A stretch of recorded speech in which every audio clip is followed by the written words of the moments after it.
नमस्कार दोस्तों, बिहार को लेकर एक बहुत बड़ा चौंकाने वाली खबर आई है। हाँ, जो बिहार में लोकसभा इलेक्शन 2024 चल रहा, उसमें बीजेपी तो 40 में 40 सीटों जीतने की दावा कर रही है।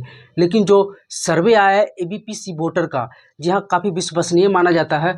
और जो रात में सर्वे दिया है उसमें तो चौंका ही दिया है बीजेपी एनडीए गठबंधन को। और बीजेपी जेडीयू को तो नुकसान हो ही रहा, उपेंद्र कुशवाहा की पार्टी को। लेकिन इसमें बल्ले बल्ले चिराग पासवान हो रहे हैं, तेजस्वी यादव हो रहे हैं। तो जानते हैं क्या है मामला, क्योंकि जिस प्रकार से ये सर्वे आया है आप लोग भी चौंक जाएंगे। और जो बातें कही जा रही थी नीतीश कुमार को लेकर, जो फायदे गिनाए जा रहे थे बीजेपी को, क्या वो फायदा भी मिल रहा है? तो चलिए इस खबर में हम पूरी जानकारी जानते हैं। सबसे पहले हम बात कर लेते हैं कि जो बिहार में एबीपी के सर्वे आया है एबीपी वोटर का, उसमें से एनडीए गठबंधन को भारी नुकसान पहुंच रहा है। तो सबसे पहले हम वोट प्रतिशत की बात कर लेते हैं।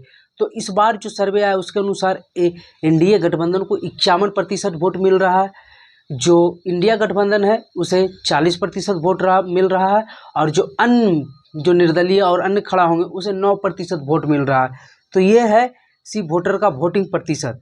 अब हम जानते हैं कि कौन कौन सी सीटें पूरी तरह से फंस रही है। वैसी सीटें, मतलब हम आज 8 सीटों के बारे में बताने जा रहे हैं जो एबीपी वोटर के द्वारा निकल के आ रहा है। उसमें से 8 सीट जो पूरी तरह से फंस रही है, वहाँ इंडिया भी जीत सकता है, एनडीए भी जीत सकता है। यानी आरजेडी या गठबंधन के दल भी जीत सकते हैं और बीजेपी गठबंधन के भी दल जीत सकते हैं। तो उन 8 सीटों के बारे में पहले चर्चा कर लेते हैं, उसके बाद हम आगे बतलाएंगे। पहला सीट जो नाम आ रहा है आरा। आरा में आर के सिंह सांसद हैं। और आरा को लेकर इतना तो चर्चाएं नहीं चल रही, परंतु वोटर ने कैसे निकाला। आरा से आर के सिंह और वही लेफ्ट पार्टी की ओर से सुदामा प्रसाद सिंह हैं। तो सुदामा प्रसाद और आर के सिंह के बीच में काफ़ी टक्कर बताई जा रही है एबीपी वोटर के अनुसार। और यहाँ से कोई भी निकल सकता है। दूसरी सीट जो है कटिहार है। कटिहार में वास्तव में बहुत टक्कर है। और यहाँ से दुलाल चंद गोस्वामी जेडीयू के कैंडिडेट हैं और वही तारिक अनवर कांग्रेस के प्रत्याशी हैं। और दोनों के बीच काफ़ी टक्कर है।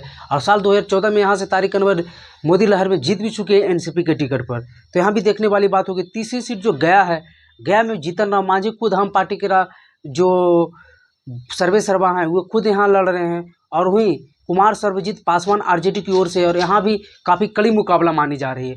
और यहाँ भी कोई निकल सकता है एबीपी सर्वे के अनुसार। और ऐसे भी यहाँ कड़ी टक्कर दिख रही है। वही चौथी सीट जो आ रही है वो नवादा की सीट आ रही है। और यहाँ तो सच में बहुत ज़्यादा ही टक्कर है। यहाँ आरजेडी ही भारी पड़ रही है एनडीए पर, लेकिन बीजेपी भी कम नहीं है। यहाँ तय करेगा जीत हार और बागी। एनडीए की ओर से गुंजन सिंह बागी हैं और आरजेडी की ओर से विनोद यादव बागी हैं। तो बागी कितना वोट किसका काटते हैं ये देखने, लेकिन टक्कर यहाँ भी काफ़ी ज़बरदस्त है। पांचवी सीट जो है सासाराम है। सासाराम से शिवेश राम को बीजेपी ने टिकट दिया है। वहाँ से जो मौजूदा सांसद थे छेदी पासवान, उनका टिकट काट के शिवेश राम को दिया है। और वहीं इंडिया गठबंधन से कांग्रेस की ओर से यहाँ भी टिकट की घोषणा नहीं किया है। सन्नी हजारी का नाम चल रहा है, बीके रवि का नाम चल रहा है। तो देखते हैं यहाँ से टिकट किसे मिलता है। लेकिन ये सीट पर भी काफ़ी कड़ी मुकाबला बताई जा रही है और यहाँ भी कोई जीत सकता है। अब अगली सीट जो हम बात करने जा रहे हैं वो औरंगाबाद है। औरंगाबाद से सुशील कुमार सिंह जो मौजूदा सांसद है बीजेपी के, और आरजेडी की ओर से अभय कुशवाहा। और कहा यह जा रहा है कि कुशवाहा एक हो गए हैं। लेकिन हालांकि आपको ये भी बताएं कि वहाँ जो राजपूत वोट में, वहाँ से राजपूत बेस राजपूत होते रहा। तो जो विभाजन होता था, इस बार राजपूत वोट पूरी तरह से सुशील कुमार सिंह के साथ है। लेकिन मुस्लिम यादव और कुशवाहा आरजेडी की ओर जाते, तो यहाँ टक्कर दिख रहा है और काफ़ी जोरदार टक्कर यहाँ भी बताया जा रहा है एबीपी वोटर के अनुसार। अगली जो सीट है वो बक्सर है।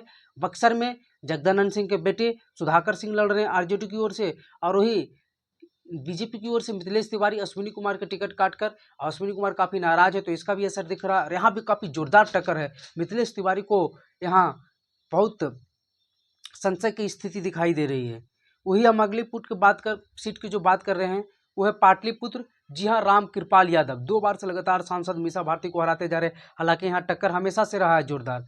तो राम कृपाल यादव बीजेपी के और मीसा भारती आरजेडी के। लेकिन टक्कर ये बताया जा रहा है कि राम कृपाल यादव को भी काफ़ी परेशानी झेलना पड़ सकता है। और मीसा भारती की तरफ से जो लेफ्ट पार्टी है इस बार आरजेडी के साथ है, तो उसका भी प्लस पॉइंट मीसा भारती को मिल सकता है। तो ये सभी सीट थी जहाँ जोरदार कांटे की टक्कर। अब हम बात करने जा रहे हैं वैसे सीट जहाँ आरजेडी जीत रही है, बीजेपी और जेडीयू गठबंधन सीट हार रही है। तो ऐसे हम 7 सीटों के बारे में आज बात करने जा रहे हैं। जी हाँ, जो सर्वे आया एबीपी का उसमें से 33 सीट जो है एनडीए गठबंधन जीत रहा है और 7 सीट इंडिया गठबंधन जीत रहा है। तो उन 60 सीटों के बारे में बात कर लेते हैं। पहला सीट का जो नाम है अररिया। अररिया से प्रदीप कुमार सिंह बीजेपी के कैंडिडेट हैं और पिछले बार ही जीते थे।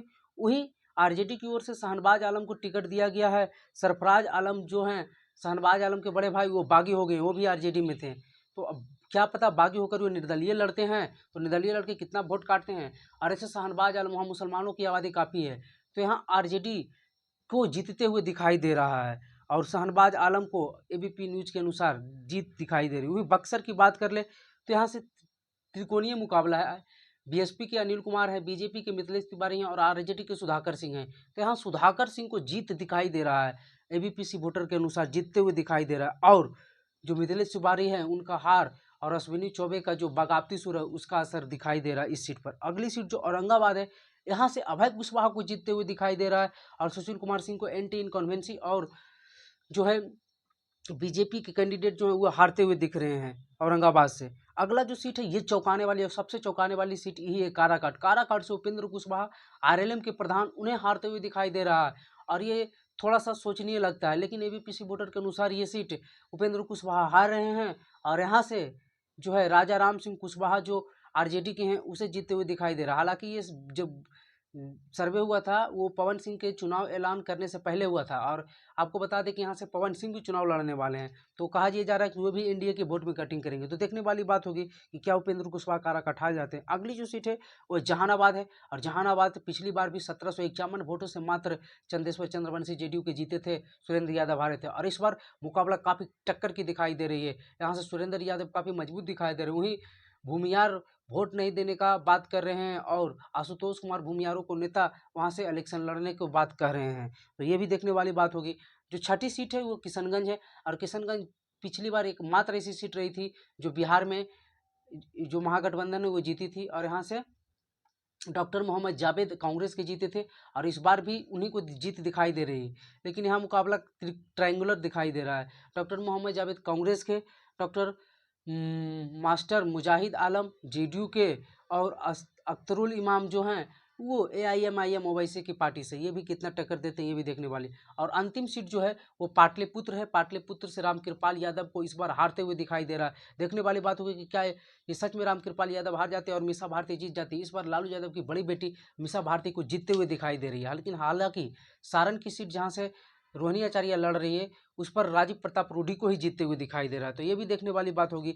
तो हम इससे यह निष्कर्ष निकाल सकते हैं कि ऐसे 15 सीट हैं, 15 में से 2 तो रिपीट हुआ जहां कड़ी मुकाबला है और हार भी रहा, तो हम कह सकते हैं कि ऐसे 12 सीट है जहां पर 7 पे तो एकदम कड़ी मुकाबला है और 5 पे, सॉरी 7 पे तो जो इंडिया गठबंधन है वो जीत रही है और 5 पे एकदम कड़ी मुकाबला है। तो 12 सीटों पर इस बार इंडिया गठबंधन की पकड़ बनी हुई है। देखने वाली बात होगी, चुनाव नतीजों में पता चलेगा कि कौन हारता कौन जीता। लेकिन ये सर्वे के अनुसार 12 सीटें कड़ी मुकाबले में हैं और 12 में से 7 जो है इंडिया जीत रही है और एनडीए को मात्र 33 सीट दिखाई दे रहा है। नीतीश कुमार को आने से भी एनडीए गठबंधन को कोई खास फायदा दिखाई नहीं दे रहा, और ये भी कहा जा रहा है कि अगर नीतीश कुमार इधर नहीं आते तो बीजेपी एनडीए गठबंधन को 7 से 8% वोटों का नुकसान होता और वही 7 से 8% वोटों का प्लस। लेकिन पहले बता दें कि पहले नीतीश कुमार 15 से 16% वोट लाते थे, लेकिन इस बार 7 से 8% पर लाया गया है, तो नीतीश कुमार की वोट प्रतिशत भी काफ़ी कम रहा है। तो चलिए ऐसे ही जैसे कोई नया इन्फॉर्मेटिव वीडियो आता है हम आपको बताएंगे। वीडियो देखने के लिए